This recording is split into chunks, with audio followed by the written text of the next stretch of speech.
மக்களே இப்போ பார்த்தீங்கன்னா நம்ம இங்கே நிற்கிறோன்னு பார்த்தீங்கன்னா பின்னாடி டச் ஸ்கொயர் இருக்கா, அதுக்கு அப்படியே ஆப்போசிட்டில் பார்த்தீங்கன்னா லிட்டில் இண்டியா தெரியுதான்னு பாருங்கள். லிட்டில் இண்டியான்னு போட்டிருக்கு பார்த்தீங்களா.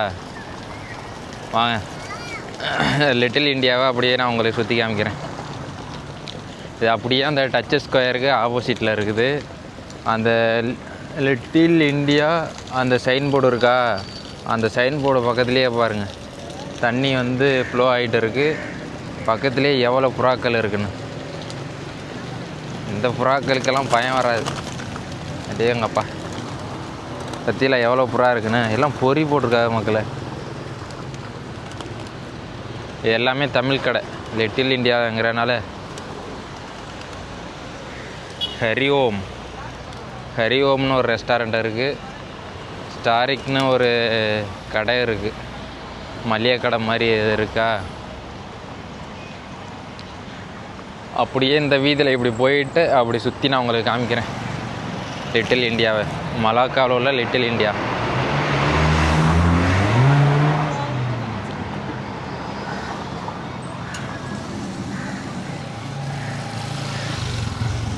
நம்ம ஊரில் மாதிரியே மளிகை கடையா, பலகார கடை இருக்குது பாருங்கள். அப்படியே இது என்ன கடைன்னா நடேசன் செட்டியார். இது வந்து நடேசன் செட்டியார் கடை மக்களே. பூக்கடை, பூஜை ஜாமான்கள்லாம் உள்ளது. ஒருவேளை பக்கத்தில் வந்து இது இருக்கும்னு நினைக்கிறேன் மக்களே, கோயில் இருக்கும்னு நினைக்கிறேன்.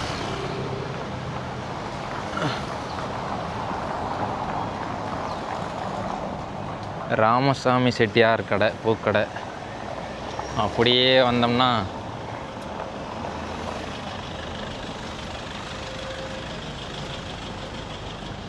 ஆப்போசிட்லேயும் எல்லாமே தமிழ் கடை தான். தேவி பாலா அந்த ஒரு கடை இருக்குது. ஹரி ஹவுஸ் ஒரு ஹோட்டல் இருக்குது. 5 ஸ்டார் ஜுவல்லரி நகைக்கடை இருக்குது. நடுவிலி அம்மாள் துணை, மாங்குடி சாத்தார் துணை, முனீஸ்வரன் துணை, சரவணா செட்டிநாடு உணவகம் இருக்குது.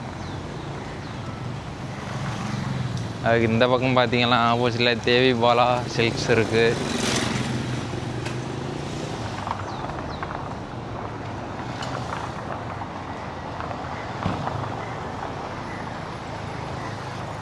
Little India. வாங்க ஒரு கடைக்குள்ளே போவோம். பாருங்க ராஜி சில்க்ஸ் பேலஸ் இருக்கா, அந்த கடைக்குள்ளே போகிறோம்.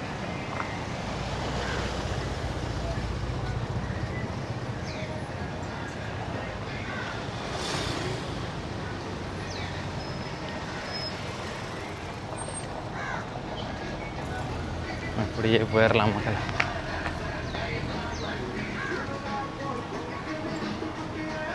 மக்களே மலாக்காவில் உள்ள லிட்டில் இண்டியாவில் உள்ள ராஜி சில்க்ஸ்குள்ளே உள்ளே போகிறோம்.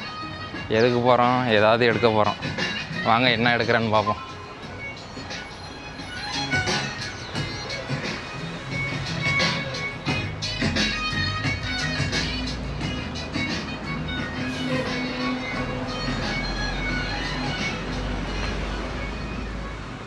இங்கே வந்து இந்த ராஜி சில்க்ஸில் உள்ளே வந்தேன். எதுக்குன்னா ஒரு சேரீ எடுக்கலாம் அப்படின்னு வந்தது ஞாபகார்த்தமாக எங்கள் அம்மாவுக்கு.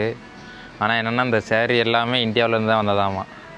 அதுக்கு ஏன் நம்ம இங்கே சேரீ எடுக்கிறோம், அங்கேயே எடுத்துடலாமா, இல்லை ஞாபகார்த்தமாக இங்கே ஒரு சேரீ எடுத்துகிட்டு போவோமா, ரேட்டெல்லாம் கேட்போமா. ஆனால் சேலையெல்லாம் பாருங்கள் நல்லா இருக்குது மக்களே. எனதருமை தாயாரே இங்கே பாரு, உனக்கு நான் உனக்கு சேலை வாங்கியிருக்கேண்ணா. ராஜி சில்க்ஸ் இது எங்கே இருக்குதுன்னு பார்த்தீங்கன்னா மலாக்காவில் இருக்குது. உனக்காண்டி நான் மலாக்காவில் இருந்து உனக்கு நான் சேலை வாங்கிட்டு வீட்டுக்கு வர்றேன் பாரு. ராஜி சில்க்ஸில் நல்லா இருக்கேன்னு தெரில. நம்ம ஒரு இந்தியா சேலை தான், அதனால் ஒரு ஞாபகார்த்தமாக தான் இங்கேருந்து வாங்கிட்டு வரேன். பாருங்கள் மக்களே, இங்கே வந்து லிட்டில் இண்டியா வந்து ரொம்ப பெருசாலாம் இல்லை மக்களே. ஒரே ஒரு வீதி தான் இருக்குது.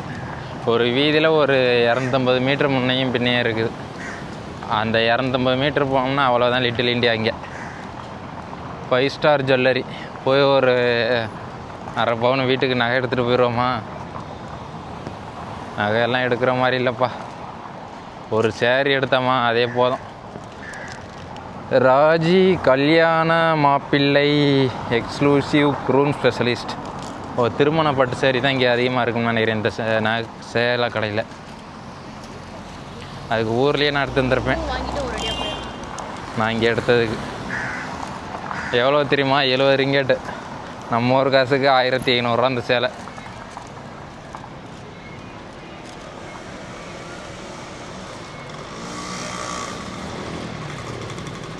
ஓகே மக்களே, லிட்டில் இண்டியா பார்த்தாச்சு. அடுத்த ஸ்பாட்டுக்கு எல்லாரையும் போய் அங்கே மீட் பண்ணுறேன். மக்களே, இப்போ நம்ம எங்கே நிற்கிறோன்னு பார்த்தீங்கன்னா, இதான் இங்கே வந்து கடல் வழியாக இங்கேருந்து போர்ச்சுகீசியர்கள்லாம் வந்தாங்கல்ல. போர்ச்சுகீசியர்கள் வந்தது எல்லாரையும் நினைவுபடுத்துறதுக்காண்டி அதை அப்படியே வடிவமைச்சு அந்த கப்பல் ஆதி காலத்தில் பழங்காலத்தில் உள்ள கப்பல் மாதிரியே வடிவமைச்சு அதை ஒரு மியூசியமாகவே வச்சுருக்காங்க. உள்ளே போனால் நிறையா இது இருக்குது. உள்ளே போகுமா வேண்டாமா? அந்த பழங்காலத்தில் பார்த்திங்கன்னா போர்ச்சுகீசியர்கள் இங்கேருந்து வந்தாங்கல்ல, அதை அப்படியே நினைவுபடுத்துறதுக்காண்டி திரும்ப ரெனோவேஷன் பண்ணி இதை வச்சுருக்காங்க. இது எந்தெந்த காலகட்டத்தில் இந்த மலேசியா வந்து யார் யார் கண்ட்ரோலில் இருந்துச்சு அப்படின்னு இங்கே ஒரு போர்டு வச்சுருக்காங்க. ஃபஸ்ட்டு வந்து மலாய் சுல்தான்கள் காலத்தில் இருந்திருக்கு.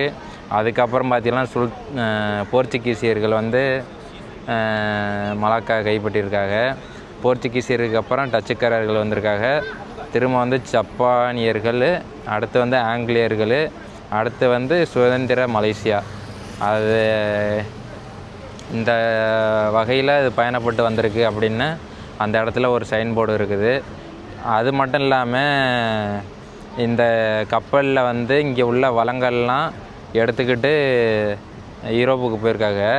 போகிற வழியில் இந்த கப்பல் வந்து இந்த விலை மதிப்பற்றதெல்லாம் கொண்டுட்டு போகிற வழியில் இந்த கடவுளோட சக்தியில் இந்த இது வந்து இந்த மலாக்கா நதியில் மூழ்கிருச்சாமா. அதையும் நினைவுபடுத்துறதுக்காண்டி இந்த கப்பல் வந்து அப்படியே பழமை அந்த காலத்தில் எப்படி இருந்ததோ போர்ச்சுகீசியர் காலத்தில் அதை அப்படியே வடிவமைச்சு ஒரு மியூசியமாக வச்சுருக்காங்க. உள்ளே நிறையா இது இருக்குது. உள்ளே போய் சுற்றி பார்க்கலாம். ஆனால் நம்மளுக்கு டைம் இல்லை, அதனால் உள்ளே போல் வெளியிலேருந்தே உங்களுக்கு காமிக்கிறேன் எப்படி இருக்குன்னு பாருங்கள். அதே மாதிரி மக்களே, இந்த இது இருக்குல்ல, இந்த வண்டி இருக்குல்ல, இந்த வண்டி பார்த்திங்கன்னா தரையிலையும் ஓடும், அப்படியே கடலுக்குள்ளே தண்ணிக்குள்ளேயும் போடும். இங்கே வந்தீங்கன்னா இதுலேயும் நீங்கள் பயணம் பண்ணலாம். இந்த வசதியும் இருக்குது. தண்ணிலையும் ஓடும், தரையிலையும் ஓடுற மாதிரி வடிவமைச்சிருக்காங்க. இங்கே வந்தீங்கன்னா இதுலேயும் நீங்கள் பயணம் பண்ணி அனுபவத்தை பெற்றுக்கலாம்.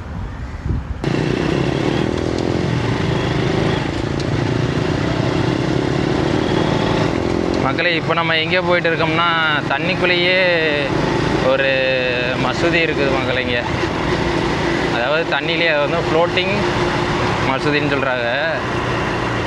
அந்த மசூதிக்கு நம்ம இப்போ வந்து போயிட்டுருக்கோம். அது போகிற வழியில் எப்படி இருக்குது ஊருகெல்லாம் அப்படிங்கிறத பாருங்கள். அது கடலுக்குள்ளே, கடலை ஒட்டி கடல் தண்ணிக்குள்ளேயே இருக்குது. அதாவது மிதந்துக்கிட்டு நம்ம ஆலப்புழாவில் வந்து போட்டிங் ஹவுஸ் இருக்கும்ல, அதே மாதிரி அந்த கான்செப்ட்லேயே செஞ்சுருப்பாங்கன்னு நினைக்கிறேன். அது போகிற வழி இப்போ அப்படியே ஷூட் பண்ணிக்கிட்டே போயிட்டுருக்கோம். அது தனியாக ஒரு தீவு மாதிரி இருக்குது மக்களே. இந்த மலாக்கா நதி வந்து அந்த இடத்துல தான் வந்து கலக்குது. அதனால அந்த மசூதி பார்த்திங்கன்னா ஒரு தீவு மாதிரி இருக்குது. அந்த தீவுக்குள்ளே கடலை ஒட்டினாக்குள்ளே இதை கட்டியிருக்காங்க மசூதி. அதனால் அது பார்த்திங்கன்னா ஃப்ளோட்டிங் மஸ்ஜிதாக இருக்குது. இப்போ அதை நம்ம போய் சுற்றி பார்த்துட்டு அப்படியே ஜோகர் போகிற கிளம்பிடுவோம்.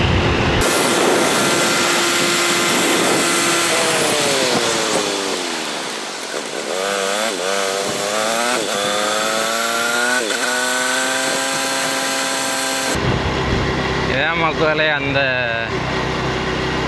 மசூதிக்கு போகிற வழி. இதெல்லாம் வந்து கடல் தண்ணி. கடல் தண்ணினா இது வந்து இந்த மலாக்கா நீரிணையில் இருக்கிறனால இது அலைகள்லாம் பெருசாக வராது.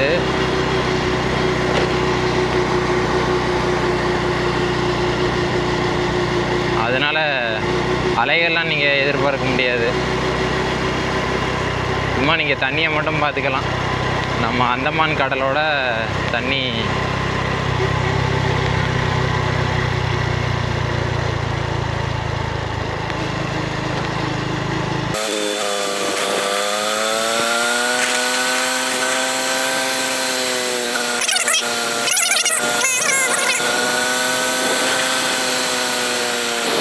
மக்களே நம்ம இப்போ எங்கே வந்திருக்குன்னு பார்த்தீங்கன்னா இதான் கடைசி நம்ம பார்க்குற இடம். இது வந்து பார்த்திங்கன்னா கடலுக்குள்ளே மிதக்கிற பள்ளிவாசல் மக்களே. மஜித் செலாட் மலாக்கா பதிலா இது வந்து கடலுக்குள்ளே கட்டியிருக்காங்க. இது மிதக்கிற மாதிரி ஃப்ளோட்டிங் மஜிதுன்னு போட்டிருக்கு. பார்ப்போம் நம்ம உள்ளே போய் நம்மளுக்கு அலவுடுன்னா உள்ளே நல்லா மிதக்குதான்னு பார்ப்போமா. பள்ளிவாசலுக்குள்ளேயே நான் இதுவரையும் போனதில்லை, ஃபஸ்ட் டைம். பாருங்க மக்களே, பள்ளிவாசல் அந்த வேலை உள்ளே போயிட்டுருக்கோம்.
மக்களை பள்ளிவாசல் உள்ளே பாருங்கள் எப்படி இருக்குன்னு.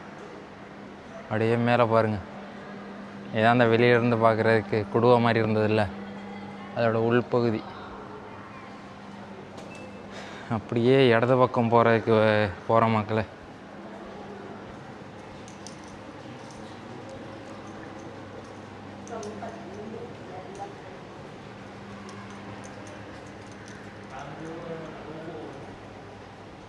இடது பக்கம் இப்படியே பார்த்தீங்கன்னா படி ஏறுற மாதிரி இருக்குது. இங்கே ஒரு எக்ஸிட் இருக்குது, வெளியேற வழி. இந்த இடத்துலேருந்து பாருங்கள் கடலை.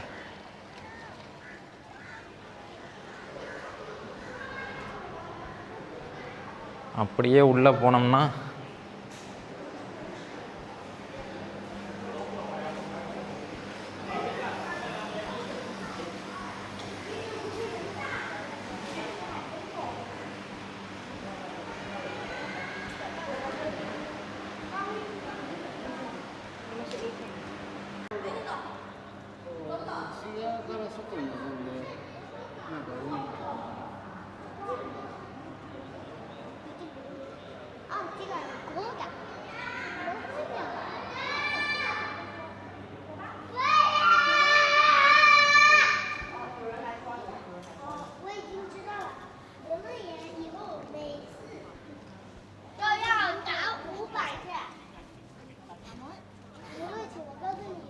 மக்களே, அங்கே காமிச்சன்ல அந்த தரையிலையும் ஓடும் தண்ணிக்குள்ளேயும் ஓடும்னு ஒரு வண்டி இருக்குன்னு. அந்த வண்டி தான் இப்போ ஆளுகளை ஏற்றிட்டு போயிட்டு இருக்கு பாருங்க. அது அங்கேருந்து இங்கே வரையும் இந்த சர்வீஸ் இருக்குன்னு நினைக்கிறேன் மக்களே. அந்த எங்கேருந்து தெரியுமா, அந்த இது இருக்குல்ல, தேவாலயத்துலேருந்து இந்த மசூதிக்கு ஓட்டுறாங்கன்னு நினைக்கிறேன். ஆமாம், அங்கேருந்து இங்கே வரையும் ஓடுது. நீங்கள் தேவாலயத்தில் எடுத்துக்கலாம், அப்படியே தரையில் ஓடி அப்படியே வந்து நீங்கள் கடலுக்குள்ளே இறக்கி இங்கே மிதக்கிற அந்த பள்ளிவாசலுக்கு கொண்டாந்து எல்லாரையும் இறக்குறாங்க. இந்த இடத்துல பாருங்கள், அங்கே தான் ஆளை வந்து ஏற்றுற இடம், இறக்குற இடம். இங்கேருந்து தான் தண்ணிக்குள்ளே வந்து உள்ளே எவ்வளோ தூரம் போகுதுன்னு தெரில.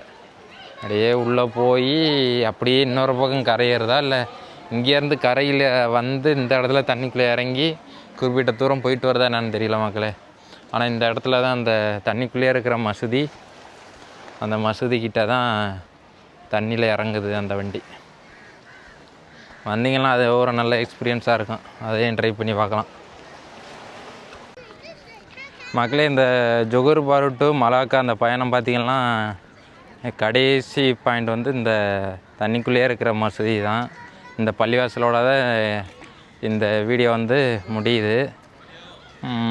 இன்றைக்கி பார்த்தீங்கன்னா இன்னொரு ஸ்பெஷல் என்ன தெரியுமா, அந்த மசூதிக்கு வந்ததில்லை, இன்னையிலேருந்து தான் இந்த நோன்பு திறக்கிறாங்க.